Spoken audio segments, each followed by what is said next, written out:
নিরামিষ মুগ ডাল তো আমরা অনেকেই করেছি, আজ করব ঝিঙে আলু দিয়ে টমেটো দিয়ে কাঁচা লঙ্কা দিয়ে আদা দিয়ে এই যে মুগ ডাল। কড়া বসিয়ে দিয়েছি, কড়াই এবার মুগ ডালটা একটু হালকা করে ভেজে নেব। মুগ ডালটা হালকা করে ভেজে নিলে খুব সুন্দর টেস্ট হয়। ফ্লেমটা লো টু হাই করে একটু রাখবো।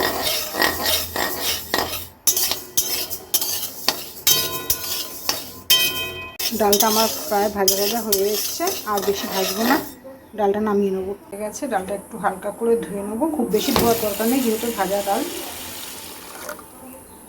হয়ে গেছে, ডালটা নামিয়ে দিয়ে দিচ্ছি কড়ায় তেল, লঙ্কা ফোড়ন, জিরে ফোড়ন,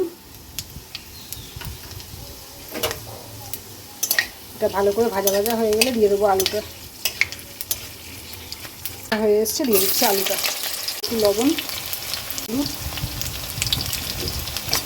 দিয়ে ভালো করে মিক্স ভেজে নেবো আলুটা। ভাজা ভাজা হয়ে গেছে, দিয়ে দেবো আদাটা ভালো করে ভাজা ভাজা করে নেব।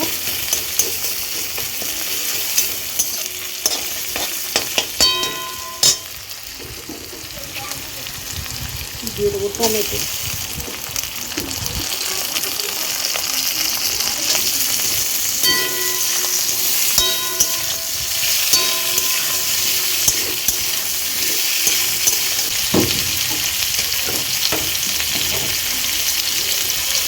মুগ ডালটা ধুয়ে রেখেছিলাম, মুগ ডালটা নিয়ে নেবো সাথে।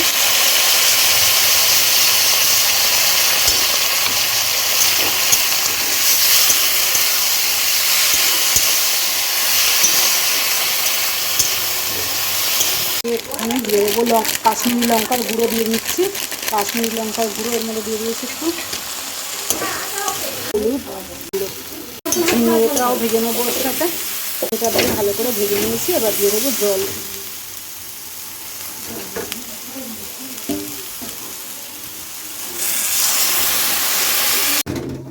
জল দিয়ে দিয়েছি, দিয়ে দেবো পরিমাণ মতো লবণ। ডালটা দেখো কেমন হয়ে এসছে, ঝিঙে দিয়ে আলু দিয়ে ডালটা প্রায় সেদ্ধ হয়ে এসছে।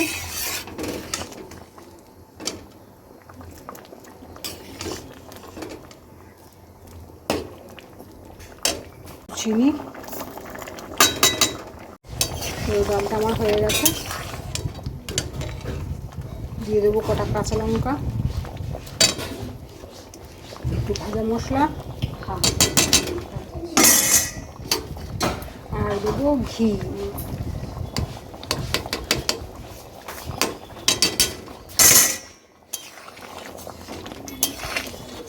একদম ডালটা আমার রেডি, ডালটা আমার হয়ে গেছে। ডালটা নামিয়ে দেখো ঝিঙে দিয়ে আলু দিয়ে একদম সুন্দর করে টমেটো দিয়ে কাঁচা লঙ্কা দিয়ে ডাল, নিরামিষ ডাল।